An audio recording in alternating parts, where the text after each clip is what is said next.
That's recording, Nick. Wonderful, thank you. So good afternoon, everybody. Thank you very much for taking the time to join our session today. This is the second of two webinars.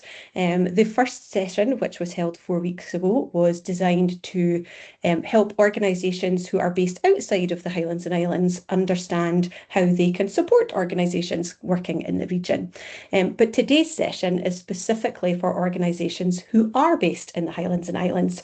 And we're going to give you some information around support and funding opportunities that are available to you, and an idea of how you can access organisations out with the region should you need to, in order to be able to help you with any of those funding opportunities. So I am going to start with a short presentation, and then I'm going to pass over to John McKenzie from Highlands and Islands Enterprise, who's going to talk through a number of different funding opportunities that are available for you.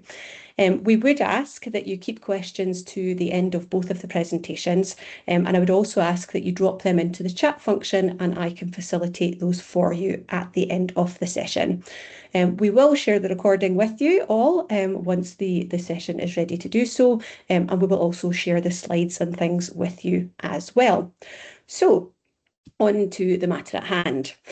As the screen suggests, my name is Nicola Taylor and I am the Chief Operating Officer here at ScotlandIS. Oh, bear with me, I get my slides to move along. Thank you very much. So here at ScotlandIS, we believe that every business in Scotland deserves an opportunity to grow.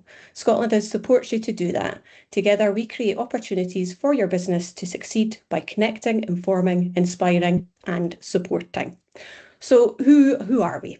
So ScotlandIS are a membership and cluster management organisation, and essentially we act as the trade body for Scotland's digital technology sector. We are a silver accredited cluster management organisation and started our cluster journey around 2013. We are membership driven and funded. We work with around 1,200 companies across the length and breadth of Scotland. And in terms of the activity that we perform, we do all of the things that you would expect a membership organisation to do. So we lobby UK and Scottish Government on your behalf. We run lots of networking opportunities and various other things as well. I mentioned that we're a cluster management organisation as well as a membership organisation. So we host 3 clusters, one in cyber, one in data and one in managed service provision. And we have fully searchable capability directories across all of the membership and all of our capability directories. Our network is fairly extensive. We've been running for 26 years this year, so more than 25 now. And we also run a number of special interest groups. So we have a software engineering leaders forum, our CISO safe space, policy steering groups, in addition to a number of other things. We also host the Scottish Cluster Ecosystem Alliance, which is absolutely a bit of a mouthful. So if anybody can think of a better term for that, then we will absolutely take it. But essentially our SCIA, as we affectionately know it, brings together all of the other clusters who are tech or tech adjacent in Scotland with a view to trying to bring together those collaboration opportunities for the sector. So what does membership look like for ScotlandIS? So we offer a free early stage startup membership for organisations who are less than 3 years old and have less than 5 employees. But our business membership starts at just £250 annually as well. And we truly try to keep the costs down so that we can support you as best we possibly can. We do have an exclusive gold membership as well, which is at a cost of £2,200 plus VAT annually, and that gets you access to things like influencer dinners, where you can see on the screen a number of the people who we have hosted over the last 12 months. We, as an organisation, help you solve your challenges, and far and away one of the biggest challenges within the sector is skills. There's always a huge shortage of skills in the sector. So 15 years ago, we started a programme called ePlacement Scotland that we deliver in partnership with Edinburgh Napier University. And what we do there is we pair 3rd, 4th, 5th year, sometimes 2nd and 1st year students with organisations, and we have created more than 4,000 paid placement opportunities across the time that the project has been running. We find that the ePlacement Scotland programme is really good value for money, particularly for our SMEs and smaller organisations, as it helps you to gain access to those the talent pipeline, which can quite often be hoovered up by some of our larger organisations. One of our more recent skills initiatives is our Digital Critical Friends programme, and here we pair industry practitioners with teachers in secondary schools, those who are responsible for teaching computing science. Unfortunately, it's not as easy as simply saying computing science teachers, because in a number of instances, it is not always a computing science teacher who is responsible for teaching that to our young people. And the idea behind this programme is that we're trying to expose our young people to people who are working within the sector. That whole, if you can't see it, you can't be it. So trying to get that narrative across there. We run a number of events across the year, but on the screen there's a note of our kind of headline events. So tomorrow, our annual Digital Technology Awards takes place at the Radisson Blu in Glasgow.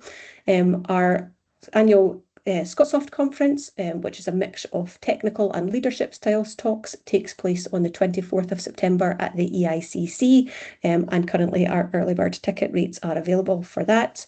The evening of Scotsoft is followed by our Young Software Engineer of the Year Awards, which is always an event not to be missed. And over the course of the year, generally starting in kind of January time, we run our annual Tech Trends events, which attract around an audience of 200 people. And that's a kind of sense check of what we can expect the kind of the tech landscape to look like over the next 12 months. Something that we have recently created is our Future Ready programme. So we totally recognise that for our startup and SME organisations, there is loads and loads of administration processes and policies involved in the running of your business, and that can sometimes get left by the wayside, particularly if you're in kind of product development phase.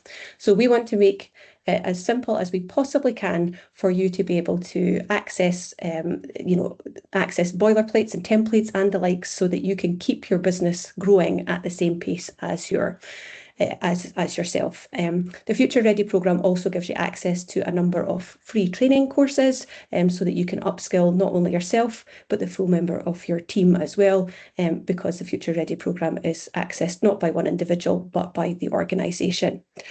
Thanks to funding from UK government, we are able to offer all businesses in the Highlands and Islands free access to our Future Ready platform. So if you'd like to find out more information about that, then please feel free to reach out to myself, and I can talk you through how you can get access to that. But we're also really keen to keep the conversation going in the Highlands and Islands. So on the 25th of this month, we are also running a roundtable called Place, People and Potential, rethinking how we support rural tech entrepreneurs. The link is there for you to register, but we will share the slides, etc. after the webinar too. And lastly, we do also have Cyber Essentials funding available just now. So thank you to Scottish Government. We received funding to help SMEs based or registered in Scotland access £1,000 worth of funding to secure your Cyber Essentials accreditation. The link on the screen there will take you to a page on our website to provide you with more information. But again, if that's of interest to anybody, then I am more than happy to pick up with you to have a conversation about how you can get access to that. That is my details on the screen there, but we will share those with you afterwards. Thank you very much for listening, and I shall now pass over to John. Over to you, John. Hi, Neil. Thanks all. Thanks, Nicola. That was really good. Running a run through of ScotlandIS. So that was great. So yeah, first of all, I better share my screen, make sure that works before anything else happens. So there, and PowerPoint and slideshow. Give me 2 seconds from beginning. Can everyone see that okay? Nicola, we can see it fine. Thanks, John.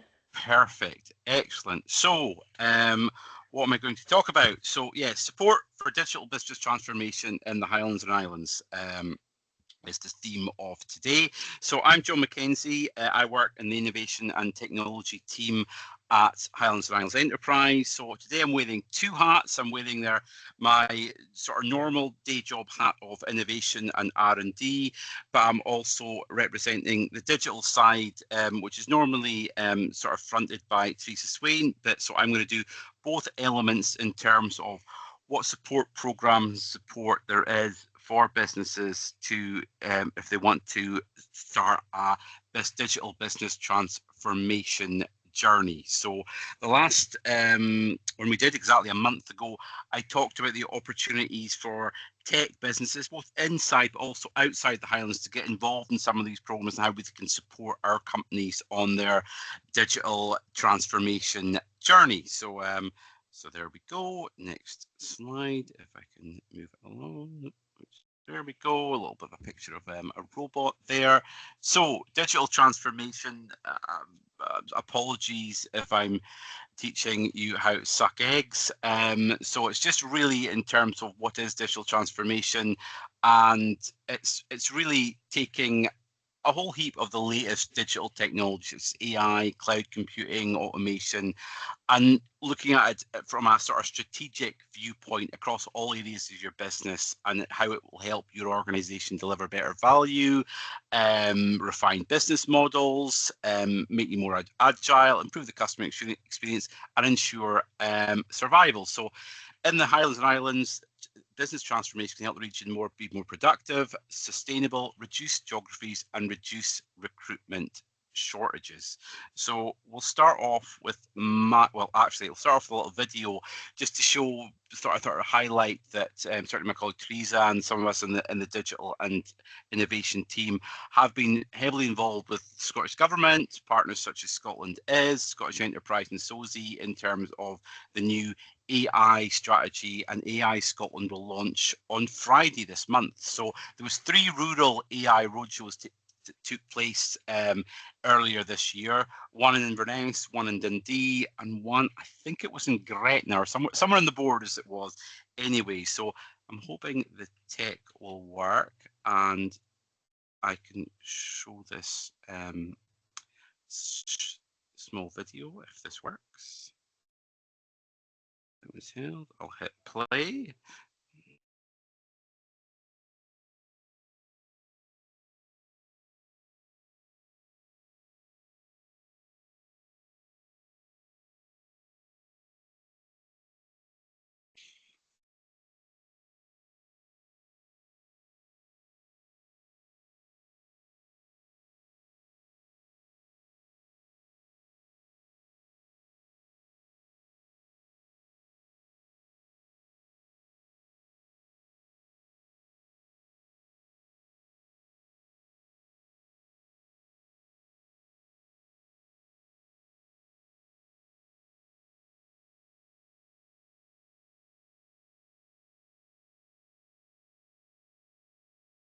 John, the video isn't, it doesn't seem to be showing for everybody.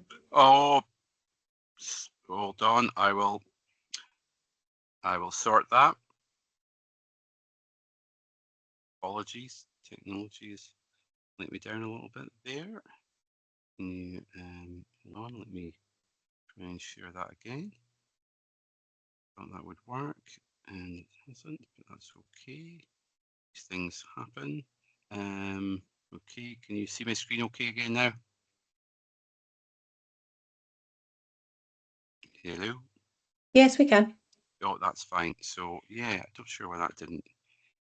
quite sure why that didn't work. Okay, well, I'll try it one more. In fact, yeah, I'll just move forward. So basically, that event was to really had some really good speakers, and it was talking a little bit about both the Scottish Government's Highlands and Islands Enterprise and other partners' desire to support both in terms of AI, but also sort of digital and sort of business transformation moving forward. So that was one of hopefully a number of events that's going to be planned over this next year or two in terms of supporting and getting businesses aware of the opportunities, but also the support available to them through that. So I'll move on to what support that can happen. So basically, in terms of innovation support, so if you're a technology company or you're a company that's developing a technology or a product that can be new to the market or even new to yourselves, then there is support that's out there. So you can get the advice of a senior innovation manager, which includes myself. So we can help you structure an innovation or development project. We can bring in specialists in innovation advice to support that. We can do innovation reviews. We can do IP support as well in terms of protecting that particular innovation. We also do a number of different knowledge exchange events, etc. So we've done learning journeys to Prague Innovation Week, which was very much focused on AI. We were also at AI events and technology events in both London and in Cannes in this last year. So we do provide a number of that. And also we've done some master classes on using AI, data, etc., to drive new product development. So actually, we did an event yesterday in Inverness. We've done them right across the region, and we're hoping to deliver more of those type of events moving forward in post-April. And then we've got our John, research. apologies to interrupt. We can, I think we're getting your presenter view slides rather than the full page slides. I do apologise. Because I'm saying that's all right. I will share them. Just back down. Right, so, sorry, I'm missing here. And oh, it's that better now. There we go. Oh, there we go. Can we see them better now? No, can't see anything now. Oh, very strange. Sorry about that. Typical digital transformation, and we can't. Technical difficulties happen to us all. Yeah, you were having difficulties earlier on connecting, and now I'm having difficulties with my PowerPoint. Oh, sorry, I better get that down. Go and from current slide. That should work now. That's right. I think I can see it on your. Can you just see the presentation now, Nicola? I can't see anything, John. Nothing at all just now. That's very weird. Just you. Just me. Okay. Yeah. I do apologise for this. This has not happened before. Okay. From beginning, and I'll tell you what I'll do. I will take that out. Should be better now. Okay. Great. And tonight in you can't see oh no, it's sharing stop. That's what the problem is. I didn't actually share it. There we go. That's better. And from current slide. There we are. That should work now, hopefully. Still can't see anything. That is really, really bizarre now. Nothing at all. That is...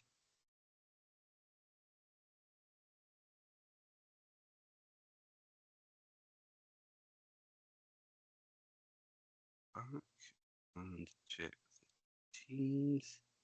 Share.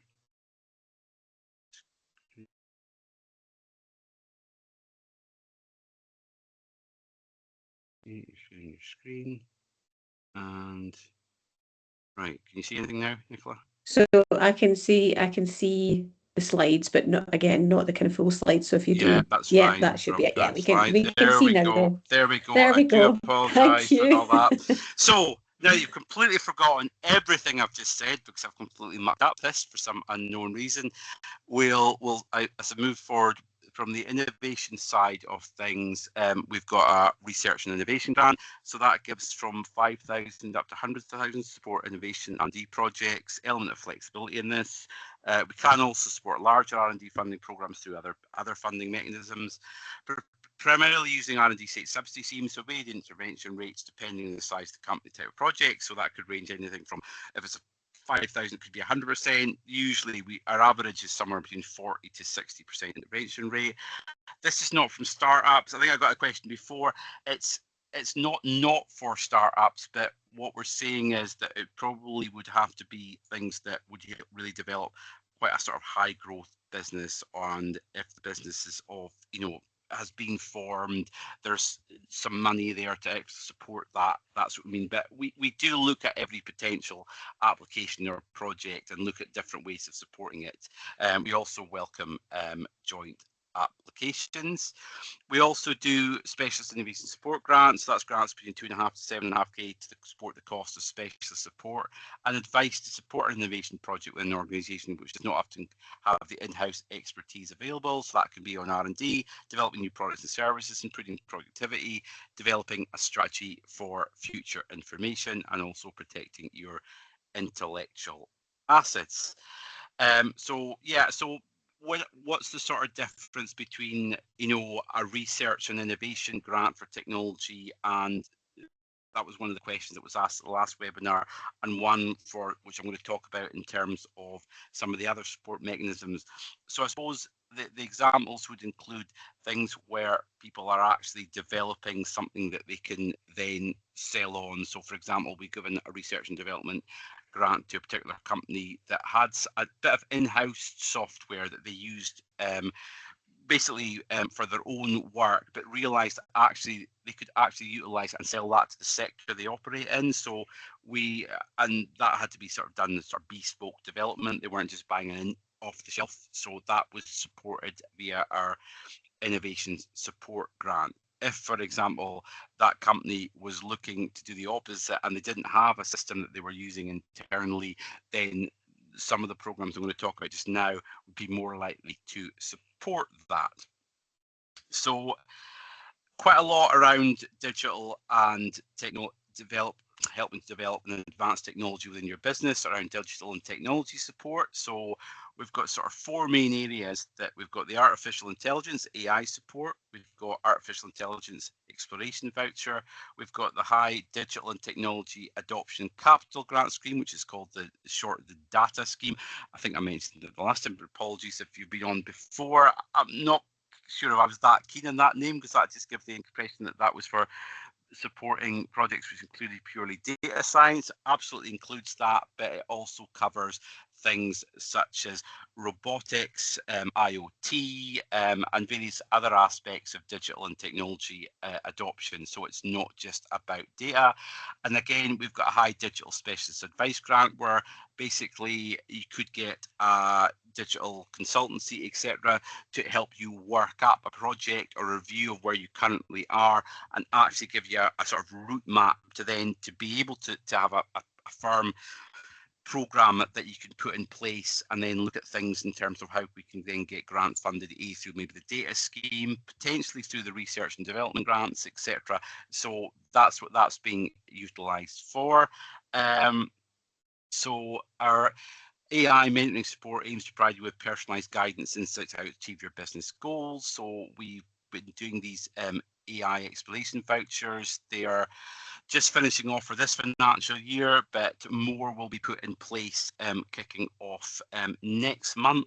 So I'll just, these can be done for improving efficiency, enhancing customer engagement, smarter marketing and content creation, and enable data-driven decisions. I won't read that like for like, but we will share, and obviously you can look at the recording of the slides after this. So then we've gone back to what we're talking about, our digital and technology adoption capital grant. So that can cover various different parts of the whole sort of digital and technology adoption for a particular company. So that can be in terms of robots, cobots, sensors, data innovation, cybersecurity, software development, augmented reality,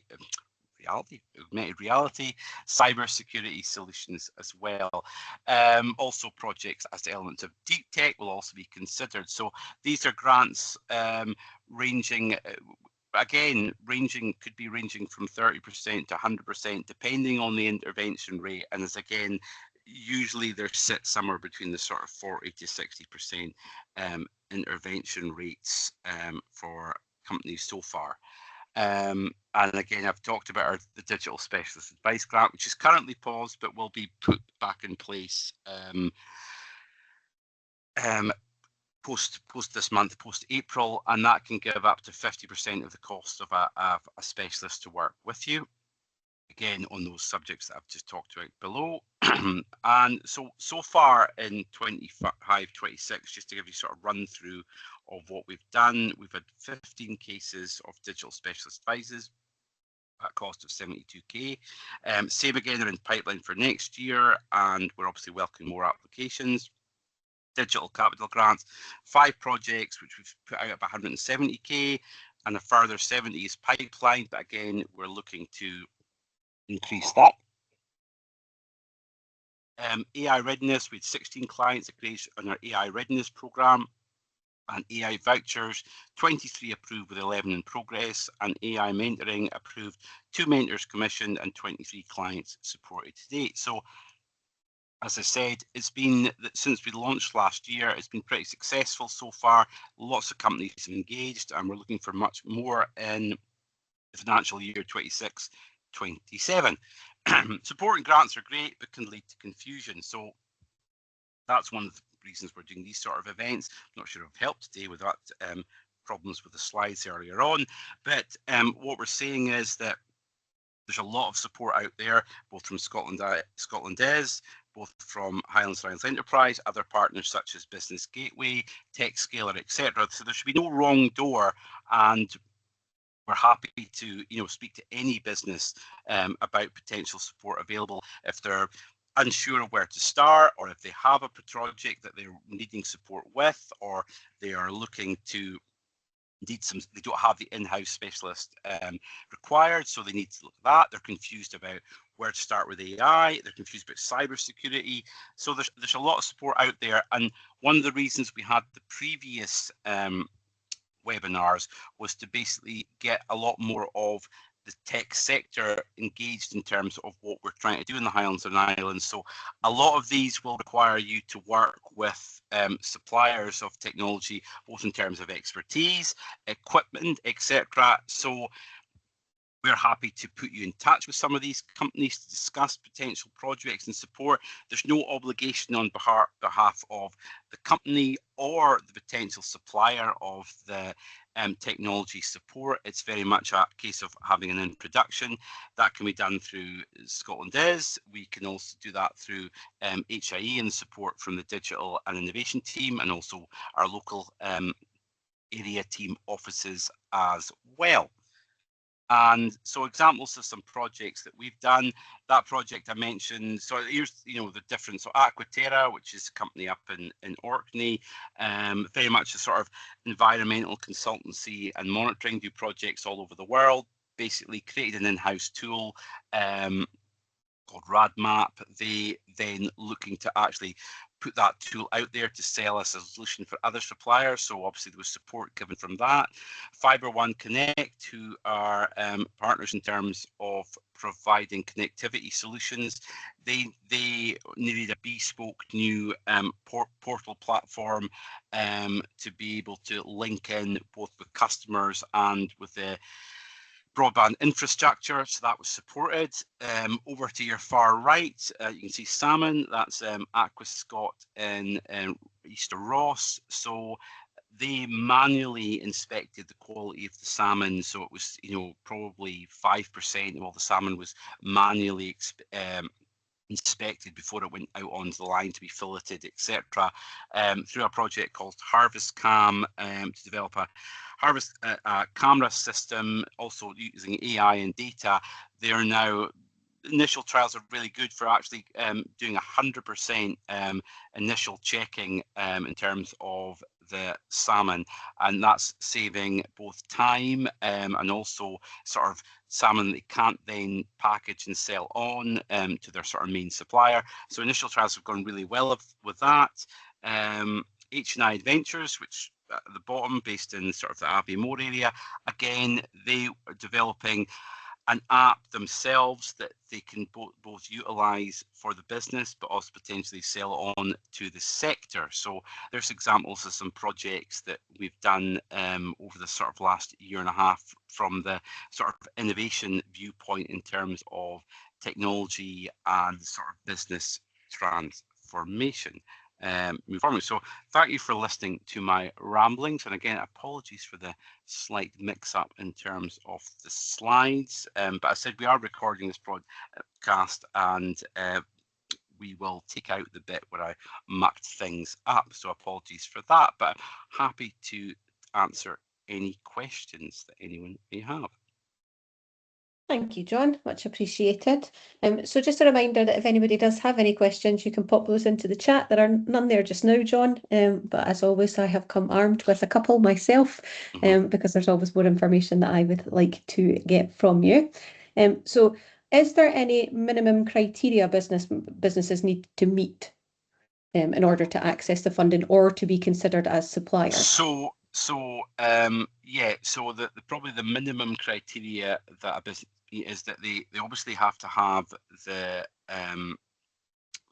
money in place or be able to access that. In fact, nearly all those grant funding and support is paid in arrears, so you have to pay out to claim back. So that's something we try and sort of stress. So that's probably one of the criteria that we have. Also, for our grant funding, companies have to adhere to fair work policy, so all staff have to be paid the national living wage. So that's sort of the two criteria, as well as either have or looking to go down a route of having a net zero plan. Support can be given for that as well, in terms of, and that might be part of the project. So you obviously have one in place, but you have to be looking to get overall put in place a net zero plan for your organisations, etc. So that's probably the sort of main criteria that we look for in terms of our the main grant funding, etc., or support that you're getting. Any advisory support is not quite as in terms of, but it's always good to have that information. If you have, it's not always if you have a business plan where that's always useful. It's not always essential. We can work with you on that, and also. It's a little bit of shades of grey when I said this. A lot of our funding is not for startups, but some of the advice and the vouchers and some of the initial thing, it can be used for. I think it just depends on the type of startup, etc. The other element is, it has to be a real step change in the technology, and also being able to tell a story in terms of what you think the impacts could be to you as an organization, in terms of potential growth, in terms of savings, productivity, efficiency, etc. Also sort of jobs, etc., as well as one of the ones that we sort of look to. That's probably less as the main ones that we look for now, as opposed to increases in productivity, increases in your growth, increases in sales, etc. And also, because in terms of loads of businesses, and one of the biggest struggles is actually getting staff, and actually using technology. It's not to replace staff, it's actually to try and able to grow without requiring large numbers of staff increase, because they're just not there. It's not that we're and I think what we've tried to do is take a very pragmatic view around AI and a lot of the sort of automation stuff, and saying this isn't about replacing jobs or this is about helping to grow businesses and actually solve a problem that's really especially in the more rural areas of the Highlands and Islands. Yeah, wonderful. Thank you very much. In terms of organisations who have already kind of accessed the funding or attempted to access the funding, are there any particular mistakes that people keep making, or areas that people can learn from, perhaps, before submitting any applications themselves? I suppose. Well, I've covered quite a few, making sure that they meet the basic criteria in terms of the grant scheme around fair work and various other aspects of that. I suppose it's just making sure. And that's one of the reasons. Certainly, a lot of the data program grant scheme all require sort of 3 quotes, as if possible. So it's making sure that, and it's not that we'll always say we'll favour the cheapest quote. It's more to make sure that you're demonstrating that it's not,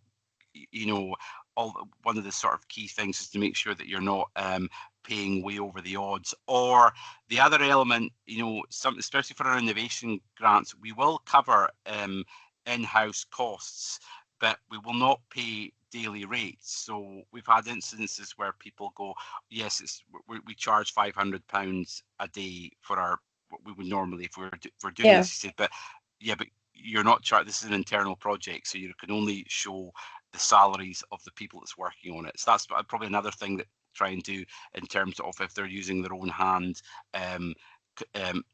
support in-house. It's for an internal project that you're developing to sell, that we could only cover your actual cost for that, no, not the commercial rates, etc.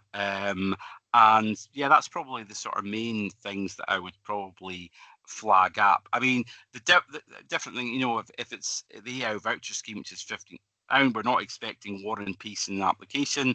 If it's a £60,000, data grant for various equipment, then obviously we need more information than for that than we would for something. So obviously different programs I've talked about require different levels in terms of the information that we'd require in the application form, but I don't think it's overly onerous. Yeah, no problem. Thank you very much. Still no questions in the chat here, but if anybody does have any questions for John, then please feel free to ask those just now. I have another one just in case anybody is still gathering their thoughts. Are there any kind of particular growth ambitions within the region that people should be aware of that might help them to identify kind of the best funding options for them, or ideas of things that they could submit funding for? Well, I mean, obviously, for this, is we're mainly talking about sort of digital transformation, and obviously, as I said, both High, SG, and all our colleagues are very keen on, helping transform the region through digital and adoption across various things. And I suppose a lot of that is about helping to increase productivity across the region. Now, productivity always is looked at as, oh my goodness, does that mean people aren't working hard enough? And it's not. It's about working smarter and actually trying to automate as much as you can, maybe the more sort of generic tasks, etc., or improve in terms of production, or actually people say, we talk all the time about data and data science, etc., but it's actually helping business to understand the data, and then what are you wanting it to use it for? So obviously there's quite a lot of support there. So I suppose it's really about helping. It's not about so much a desire from High to actually hit particular. It's about a real desire to make our companies and businesses more productive and utilize some of this, of digital technologies to help them do that. Yeah. So questions are coming thick and fast in the chat now. John, you'll be pleased to hear or not. Okay. Yeah, I thought that's it. I must have bored them. Do you have any processes for the signposting of your clients to IT suppliers? So yeah, that's a good question, and I suppose it is probably due to procurement. It's probably an informal process at the moment, and it probably will continue to be so. I think I explained that up until about 3 years ago, we used to do a lot of framework. So we'd basically one client that then covered, and then if we were needing consultancy or we'd put them to them, and then they'd pay us and we'd put the client, and we stopped that a number of years ago. And now it's about actually, I suppose, and that's where we got into a little bit of an issue, because we put the onus on basically the business to find, we could say, okay, we need to structure a project. So say it's someone that's wanting to, develop a new bit of software, but they obviously don't have any in-house, but they want to create this product. We then go, well, you need to speak to some software developers, and they go, well, we don't know who to speak to. So we used to sort of ad hocly then do introductions to companies that we knew in both the Highlands and Islands, and out with that. But actually, through basically the uptake of both the digital specialist advice and the data program, and obviously requiring 3 different quotes, we were actually running out of suppliers to send companies to, hence we did the previous webinar.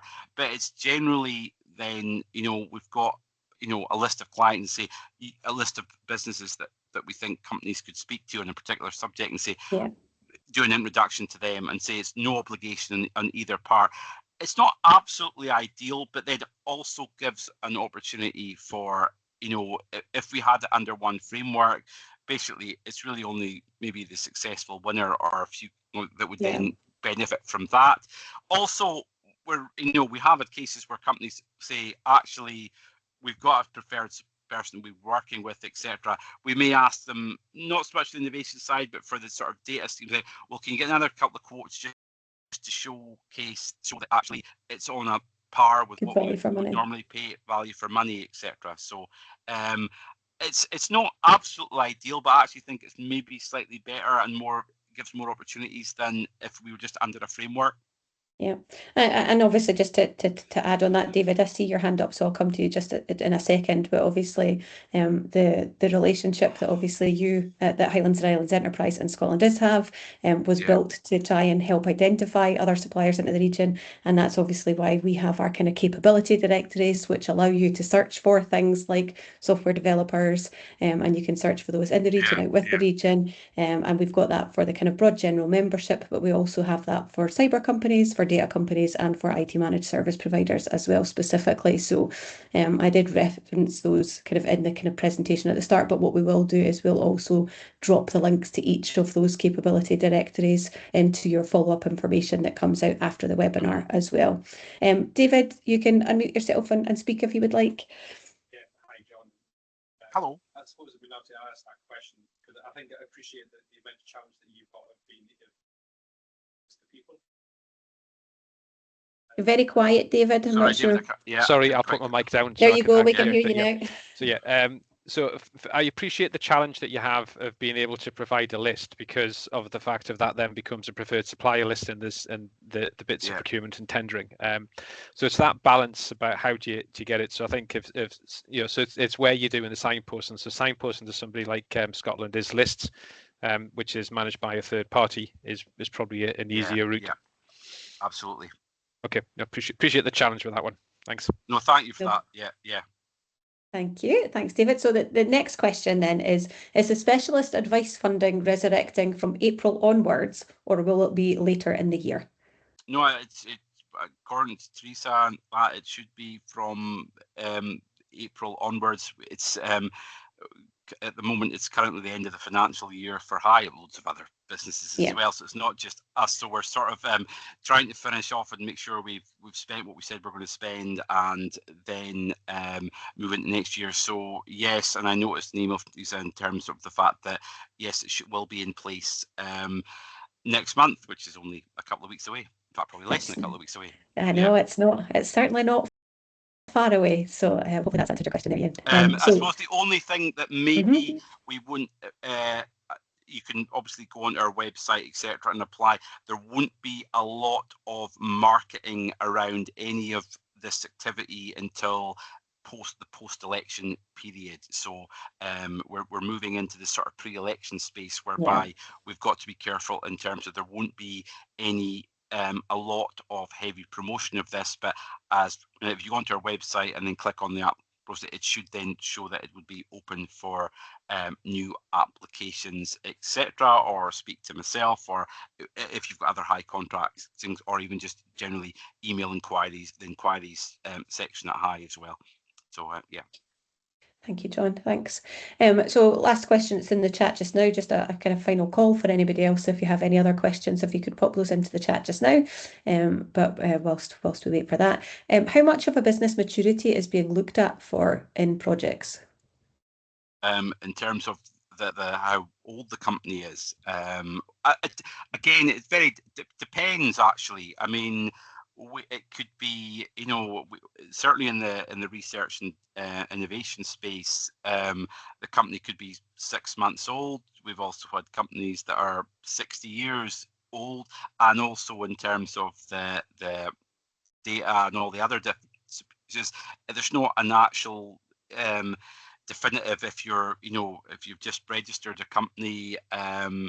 Again, it's more looked at in terms of your capacity to be able to support a particular project. So, an AI voucher for £1,500 would probably be for a company that's 6 months old and really looking to sort of develop, then yeah, that should be okay.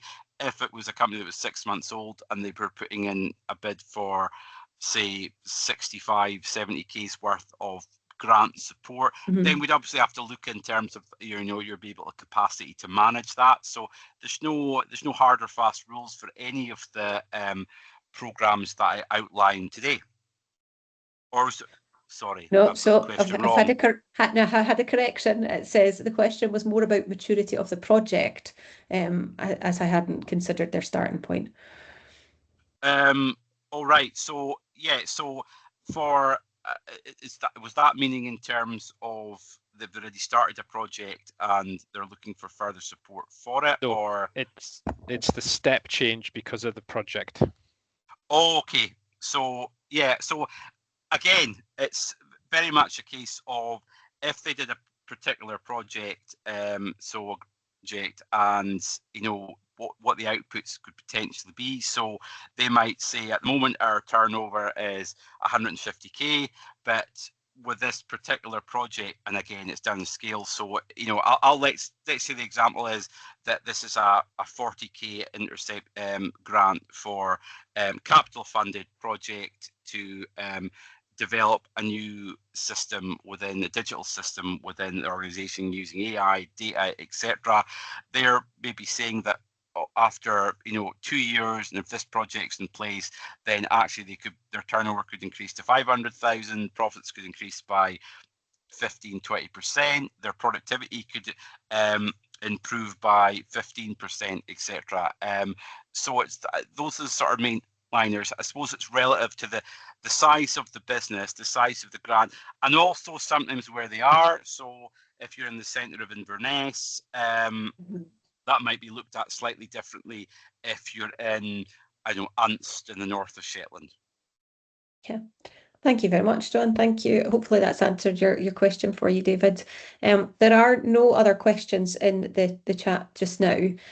So if nobody has any other questions, then we will move to close the webinar.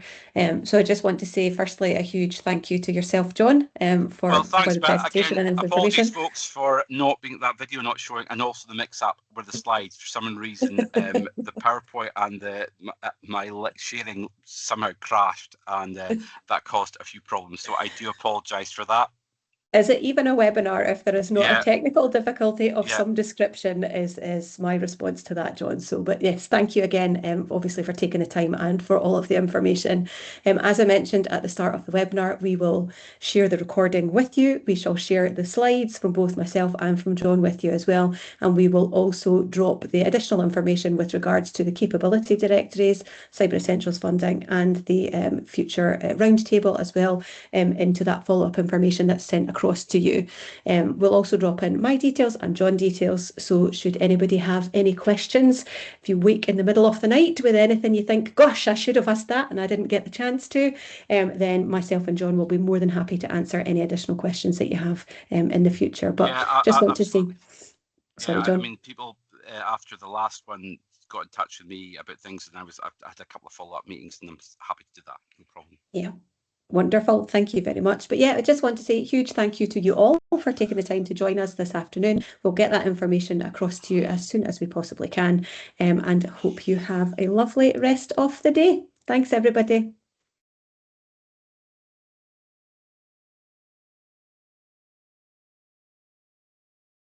Thanks all again.